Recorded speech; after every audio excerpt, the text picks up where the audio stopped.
My name is Eon Sinclair. I play bass for Bedouin Soundclash, and I DJ under the name The Sole Proprietor.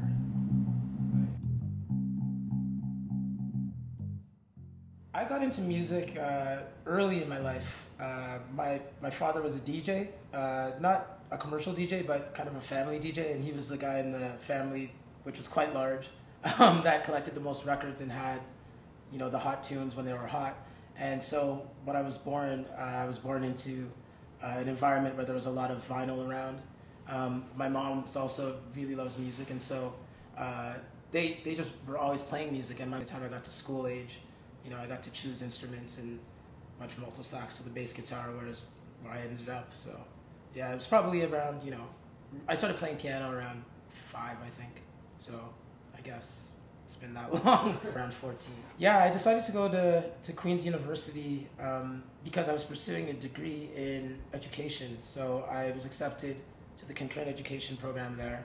And I actually went with very little intention of ever being in music. I didn't really, I was always told that, your chances are so slim of actually making it, and to invest in music that way is a real gamble versus investing in school. And the irony of it was that I went to school and then ended up living across the hall from a guy that started a band with me. And so, but yeah, it was education. It was going for a good program in education.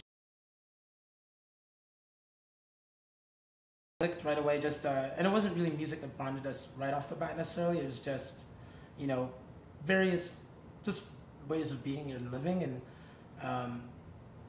how the music came into it was Jay would play his acoustic guitar in his room. And we lived in a dorm where it was single rooms. So he was across the hall, and you could walk by and hear him.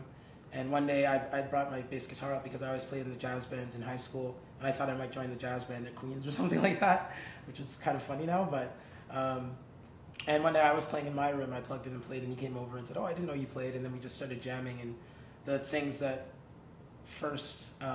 we first bonded on were the first things that we could play that we all knew were Bob Marley songs. So, and from there, he actually, even that first time we jammed in my room, he started playing a song that he was working on. He was always writing songs and things. And I just started playing something, and it sounded cool, and we were like, hey, it's pretty cool. And then from there, we just kept going. Sure, yeah, the name of the band, Bedouin Soundclash. It's actually the name of a record by an artist named Bedouin, Badawi. And he's Israeli born, but New York based, kind of electronic dub music producer. And Jay had the album Bedouin Soundclash. He thought it sounded kind of cool. And we had a show, and we needed a name for a poster. And Jay suggested that. That was like the first thing he suggested. He was like, "What about Bedouin Soundclash?" And the other guys, myself and the other guys that were in the band at the time, we just kind of said, okay.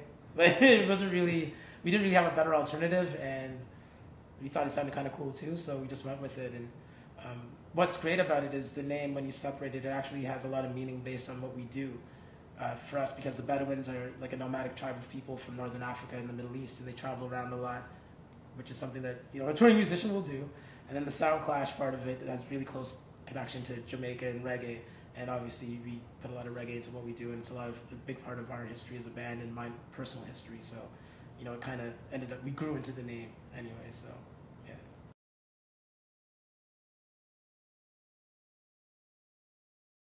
When we started the band, we weren't sure where exactly to end up. I mean, we chose Toronto for a few reasons.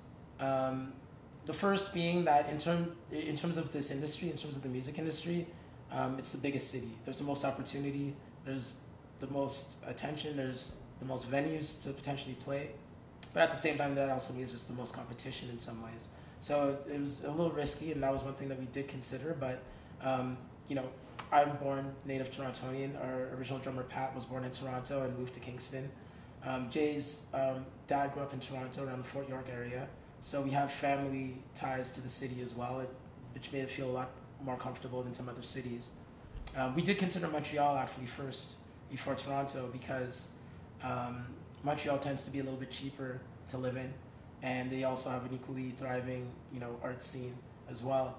But we settled on Toronto because based on the music we were making, we felt like the community here would appreciate it more than a lot of other communities, and maybe by doing it here, it could be a satellite to the rest of the country and the rest of the world. So, yeah.